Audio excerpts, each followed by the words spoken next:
Good morning and welcome to the ETX Capital Morning Market Bite. My name is Mark Priest and it is Friday the 1st of August. So a very eventful day trading yesterday.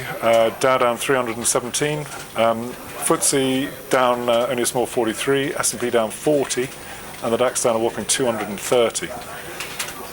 This equated to 3-month lows in the Eurozone and was brought on by mainly a fear of a US rate rise. We had the comments from the FOMC on the Wednesday night, and it seemed to indicate that perhaps because the US economy is growing at a pretty good rate, that perhaps we might be forced, or they might be forced into raising rates a little bit early, and that obviously sent shockwaves through the equity markets.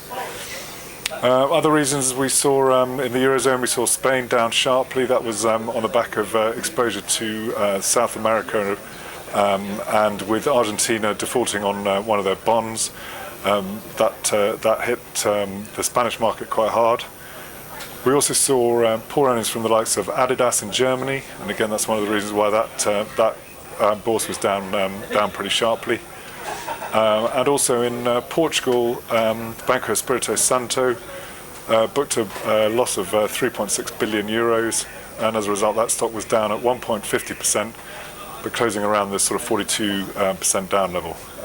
They've had a bit of a shocking kind of month or so with fears of perhaps defaults and the like in Portugal. So that country there seems to be lagging a little bit. Some good news overnight. We saw the China PMI rising to 51.7. Anything over 50 is obviously showing economies expanding, which is pretty good. That is the highest it's been for 27 months. So again, with China seem to be back on track, these global economies are looking pretty good. Figures out today, 9 o'clock we've got Eurozone manufacturing PMI, 9:30 is the UK manufacturing PMI, and then we've got the all-important 130s in the US. We've got the non-farm payrolls. They're expected to come in at around up 233,000. Anything better than that, again, it's a bit of a double-edged sword.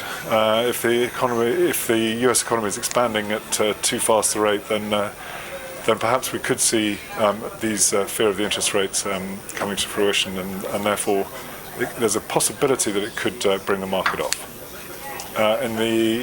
Also at 3 o'clock we've got ISM manufacturing in the US. In the currencies, cables still well off its highs around the 168.75 level. Sterling euro is around 126 for those of you going on holiday to Europe. And euro dollars around the 133 level. So again, the pound is just off a little bit from its summer highs. So that's it. We are seeing a little bit of a bounce on the back of the China numbers. Currently, we've got the Dow trading up about 30 or 40 points. So perhaps we'll see a little bit of a relief rally after the big fall yesterday. I hope you have a good day, and thanks for listening.